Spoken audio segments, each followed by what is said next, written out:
आगाज करेंगे बुलेटिन का तस्वीरें और खबर आपको दिखाएंगे दिल्ली से। देखिए, संसद परिसर में एनडीए और विपक्ष का प्रदर्शन लगातार जारी है। सदन द्वार पर दोनों ओर से जबरदस्त नारेबाजी की गई है। तो देखिए, तस्वीरें लगातार हम आपको दिखाएंगे किस तरह से संसद के बाहर लगातार आज भी प्रदर्शन किया जा रहा है और 3 दिन पहले ही संसद हंगामे की भेंट चढ़ चुका है।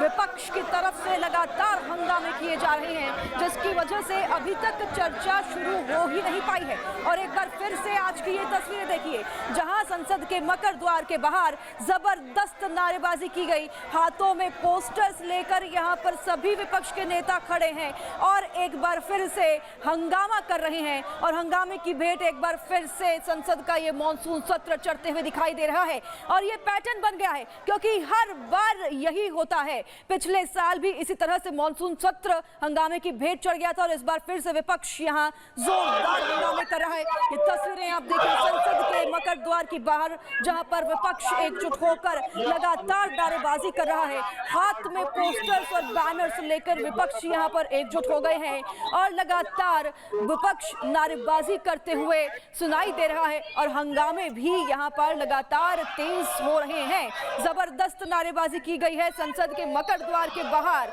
और यही हुआ था पिछले 3 दिनों में भी। जिस तरह से हंगामे किए गए सदन में, उसकी वजह से चर्चा शुरू ही नहीं हो पाई। 3 दिन हंगामे की भेंट पहले ही चढ़ चुका है और ये एक बार फिर से तस्वीर आज सामने आ रही है। सदन के बाहर हंगामे की ये तस्वीर, जहां विपक्ष लगातार नारेबाजी कर रहा है और हंगामे कर रहा है। एक बार फिर से पोस्टर लेकर विपक्ष अड़ा हुआ है, हंगामे पर अड़ा हुआ है।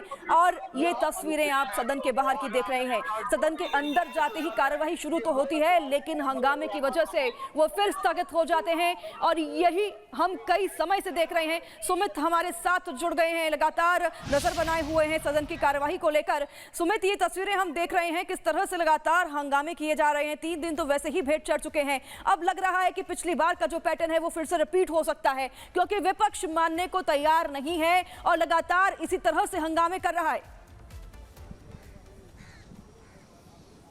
देखिए, बिल्कुल ये सवाल बना हुआ है कि ये आखिर कब तक हंगामा चलता रहेगा संसद परिसर के अंदर भी और सदन के अंदर भी। अभी कुछ देर में कार्यवाही शुरू होगी। कार्यवाही शुरू होते ही क्या फिर से वही हंगामे की तस्वीर, फिर कार्यवाही स्थगित करना पड़ेगा। और सवाल यही है कि इस हंगामा करने से क्या मिल रहा है। अगर आपको नीट पेपर लीक पर सवालों के जवाब चाहिए सरकार से, तो संवाद कीजिए, चर्चा कीजिए, आप उनसे तीखे सवाल पूछिए। सरकार कह रही है कि हम चर्चा करने के लिए तैयार हैं और पीएम मोदी ने कह दिया कि हम कार्रवाई कर रहे हैं। ये अगर जो पीएम मोदी ने पोस्ट किया, इस सुझाव को लेकर अगर आप आते हैं कि साहब आप फास्ट ट्रैक में डलवाइए, आप कड़ी कार्रवाई कीजिए, आप ये कीजिए, कानून मजबूत कीजिए, तो मुझे लगता है कि ज्यादा बेहतर होता। लेकिन अब मकर द्वार पर या फिर देश के अलग अलग हिस्सों में बीजेपी और कांग्रेस के कार्यकर्ताओं के बीच के टकराव की स्थिति जो बन रही है, वो अपने आप में सबसे बड़ा सवाल है कि ये टकराव से क्या उन छात्रों के भविष्य सुधर जाएंगे।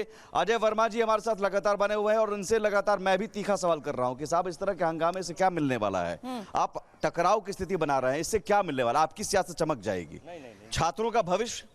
देखिए, हम अपनी सियासत चमकाने के लिए बिल्कुल नहीं आए हैं। कांग्रेस पार्टी इस देश की सबसे प्राचीन पार्टी है। आज़ादी में योगदान पूरे देश को पता है, पंडित जवाहरलाल नेहरू, महात्मा गांधी का। छात्रों के भविष्य के योगदान की बात कर रहा हूं। हम तो छात्रों के भविष्य के योगदान के लिए हमारा कोई एजेंडा नहीं है, ना हमारा कोई प्रोग्राम था।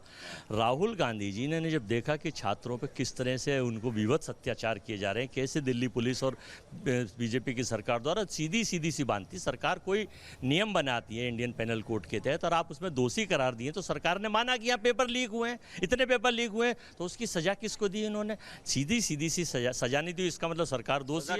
किसको देनी चाहिए? किसको सजा देनी चाहिए? जिम्मेदारी किसकी? जब सारे बेनिफिट देश की सरकार लेती है तो सजा भी सरकार की है। आप चर्चा कीजिए ना। चर्चा हम तो रोज करते हैं। और क्या हो रही है सदन के अंदर चर्चा क्यों? देखिए, सदन के अंदर सरकार बिल्कुल नहीं चाहती कि सदन चलने दिया जाए। सरकार नहीं चाहती है। हंगामा कौन कर रहा है? सरकार का ये एजेंडा है कि अपोजिशन के ऊपर ठीकरा फोड़ दिया जाए। अपोजिशन हंगामा कर रहा है ना, आप ठीकरा फोड़ने दे रहे हैं, मौका देना सरकार नहीं, को। आप सदन में आइए, बैठिए। आज अभी 11 बजे शुरू होगी कार्यवाही, बैठिएगा, हंगामा मत कीजिएगा, नारेबाजी मत कीजिएगा। सदन चलाने की कार्यवाही क्या ट्रंप की परमिशन लेके चलाएंगे सदन को? हंगामा कीजिएगा, हो कीजिएगा तो कैसे चलेगा शी सदन? जिनपिंग की परमिशन नियम के मुताबिक अरे सरकार 267 मोदी जी को नियम 267 के तहत, अरे सुनिए, एनडीए को चलानी है। नियम 267 पता है ना आपको? सारा पता है। चर्चा के लिए आप नियम देंगे, नियम के तहत नोटिस देंगे, चर्चा करेंगे। हमने मांग करी थी कि प्रश्नकाल से पहले इस पर चर्चा करिए दोनों चीजों पर। तो प्रश्न पहले नहीं होता है सर, 11 बजे कार्रवाई शुरू होती है, प्रश्नकाल से ही शुरू होता है। पूरे देश शून्यकाल से पहले आप सर नहीं प्रश्नकाल कहा था कल बिरला जी ने कि आपकी फिर चर्चा इसके बाद करेंगे, लेकिन फिर 1 मिनट में और 7 मिनट में खत्म कर दी। सरकार की मंशा यह है कि सरकार संसद न चलने दे, इस्तीफा दो तभी हम चर्चा करें। नहीं, इस्तीफा तो नैतिकता के आधार पर इस देश के करोड़ों युवाओं की मांग है। गोविंद सिंह डोटासरा का इस्तीफा नहीं था।